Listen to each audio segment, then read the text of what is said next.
Selamat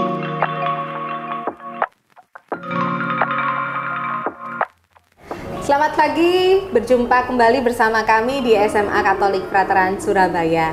Pagi hari ini saya akan ditemani oleh alumni kita yang tercinta. Waduh, Nikita Lucia. Halo Nikita. Halo. Selamat pagi, apa kabarnya? Baik, makasih Bangnya udah diundang ke Prateran hari ini. Iya, ini dalam rangka apa ini? Lagi libur ya? Iya, jadi ceritanya sekarang ini lagi cuti dari baru aja pulang dari Belanda setelah 1 tahun, udah berapa tahun nggak pulang, akhirnya memutuskan untuk pulang untuk kayak liburan gitu, untuk kayak healing dan semacamnya. Waduh. Jadi akhirnya pulang juga. Akhirnya pulang. Ya, Iya. tidak terasa udah berapa lama ya? Dulu nih kita alumni tahun berapa? Aku dulu lulusnya sekitar tahun 2018, jadi satu angkatan dengan beberapa temanku kayak Ales gitu juga yang mungkin muncul di video sebelumnya, dan Felix, ada juga Felix, salah satu angkatanku juga itu. Ya. Dulu nih kita berarti di kelas Natural Science. Iya, betul aku ya? dulu lulusan kelas Natural Science, waktu itu isinya 24 orang. Oke, ya. Wah, 24 orang berpencar kemana saja ya ke seluruh dunia ini. Jadi kebetulan nih dari angkatanku sendiri itu juga banyak yang akhirnya memutuskan untuk kayak kuliah di luar negeri. Beberapa temanku tuh juga akhirnya pergi ke UK, ada yang ke Taiwan, ada yang ke Jepang, dan juga ada yang di Singapura juga. Iya, waduh, ini nanti tinggal tunggu reunian nih, kapan ini? Saya sih dari pengennya mancanegara. Iya, saya pengennya cepet reuni tapi semuanya pada mencar-mencar gitu. Iya, nggak terasa juga sekarang sudah kuliah ya? Iya. Sudah kerja juga Iya. ya sekarang ya. Dulu awalnya sebelum di Belanda, nih kita sempat di mana ya? Jadi setelah lulus dari Prateran, aku waktu itu langsung kuliah di Universitas Kristen Petra, ambil jurusan IBM. Setelah itu kebetulan di Petra tuh ada program double degree. Jadi kamu bisa 3 tahun di Indo dan 1 tahun terakhirnya kamu bisa di Belanda. Nah, waktu itu aku memutuskan untuk mengambil jurusan itu dan juga mengambil program double degree. Nah, jadi habis 3 tahun di Petra, tahun terakhirnya aku pakai untuk kayak kuliah di Belanda. Dan kebetulan kalau misalnya kamu spend waktu di Belanda, kamu juga bisa dapat kesempatan untuk dapat visa kerja di sana. Iya, jadinya karena habis dapat visa kerja, akhirnya aku berusaha mencari kerjaan dan akhirnya kebetulan dapat juga kerjaan Dapat di sana juga. Iya. Oke, puji Tuhan. Di sana sekarang nih kita bekerja di bidang apa ini? Sekarang ini sebenarnya agak melenceng dari sains dulu, karena aku dulu sekolahnya itu di Prateran jurusan sains. Sekarang ini aku kerjanya di bidang finance, jadi di bidang keuangan gitu. Ya. Gimana suasana kerja di sana, plus minusnya apa? Kalau plusnya mungkin karena kerja di Belanda itu sangat insightful, kalau menurutku banyak sekali ilmu yang bisa didapat ya, apalagi kalau misalnya di bidang keuangan juga. Terus habis itu karena internasional juga, jadi bisa punya banyak relasi dan koneksi dari orang-orang yang dari berbagai jenis kayak culture gitu. Contohnya mungkin dari ada orang Eropa, ada orang Amerika dan sebagainya gitu. Terus kalau misalnya ditanya dukanya nih apa sih sebenarnya kerja di luar negeri?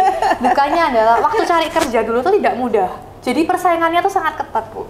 Persaingan di Belanda itu sangat-sangat kompetitif. Jadi banyak orang European people tuh juga yang sangat kompetitif kalau cari kerja. Jadi kita juga harus kayak berusaha lebih keras untuk mencari kerja, entah mulai dari CV kah, dari pengalaman, atau mungkin dari kayak semacam ilmu-ilmu yang kita bisa tambahkan juga gitu. Oke. Jadi selain memang harus memang harus pinter ya, berarti juga tetap harus effortnya harus lebih banyak juga ya. Betul. Kalau dalam berkompetisi ya di luar sana ya. Iya. Oke. Kalau kita mau flashback dikit nih ke zaman waktu nih kita masih SMA ya, dulu istilahnya hal paling memorable apa sih yang waktu zaman-zaman itu paling berkesan bagi Nikita? Jadi kebetulan waktu di Prateran itu aku masuk di kelas science kan. Jadi kalau bisa dibilang di kelas science ini aku merasa mungkin karena diseleksi ya, aku merasa anak-anaknya tuh lebih rajin, lebih kayak berusaha dalam setiap kali melakukan sesuatu dan sebagainya. Jadi mungkin itu yang membuat work ethicnya itu kepengaruh sampai akhirnya masuk kuliah.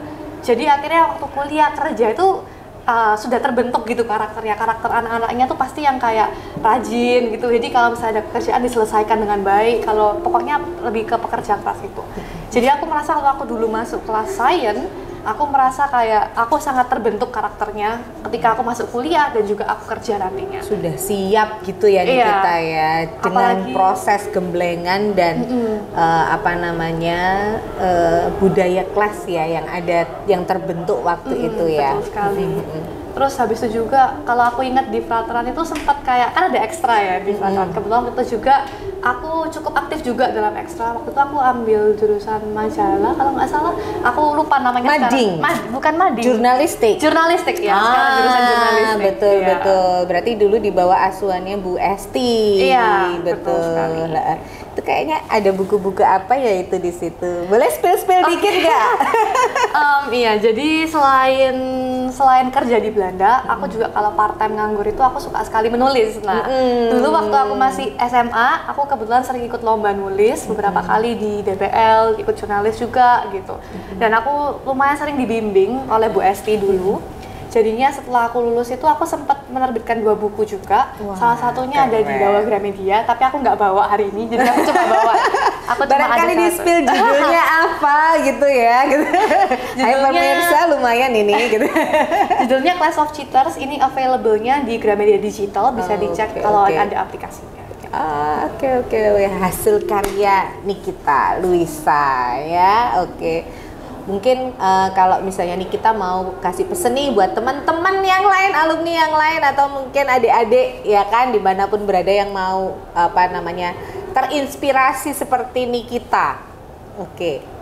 Mungkin kalau buat pesan buat anak-anak yang mungkin anak-anak frateran yang masih sekolah di frateran, menurutku penting banget buat kalian menentukan apa yang kalian suka dan apa yang kalian minati waktu masih SMA dan menerapkan itu dengan baik setelah memilih jurusan yang paling benar waktu kalian langsung di kuliah. Karena menurutku itu benar-benar akan mempengaruhi kehidupan pekerjaan ke depannya. Jadi kalau misalnya waktu SMA kalian udah tahu kan bakal lebih suka hal ini dan ini, dan kalian merasa hal ini memang bakal membantu kalian ke depannya, kalian harus benar-benar riset dengan baik jurusan apa yang bisa membantu kalian mencapai karir yang kalian inginkan, dan juga negara mana yang mungkin bisa membantu kalian untuk mencapai karir yang kalian inginkan juga gitu. Karena kalau dari aku sendiri, jurusan lokal pun di Surabaya pun juga bisa membuat kalian kerja di luar negeri juga gitu. Ada banyak program, ada banyak kayak semacam program studi yang bisa kalian minati, dan itu juga bisa membantu kalian untuk kerja di luar negeri kalau misalnya kalian mau, dan juga program-program yang bisa kalian minati untuk kerja mungkin di Jakarta atau mungkin di Surabaya pun juga bisa. Jadi sangat penting buat melakukan riset waktu SMA, harus benar-benar fokus kayak aku sebenarnya ke depannya pengen ngapain sih kayak gitu. Jadi istilahnya do it with your passion gitu ya. Oke. Asik banget ketemu sama Cece Nikita kali ini ya. Semoga kehadiran Cece bisa menginspirasi ya buat adik-adik semuanya, buat teman-teman semuanya untuk tetap selalu aktif, produktif ya, dan do it with your passion itu tadi ya. Thank you bincang-bincangnya kali ini Cece ya. Semoga sukses selalu dalam karir dan lain-lainnya ya. Sukses selalu buat Cece ya. Terima kasih, sampai ketemu di sesi bincang-bincang berikutnya. Thank you, bye-bye.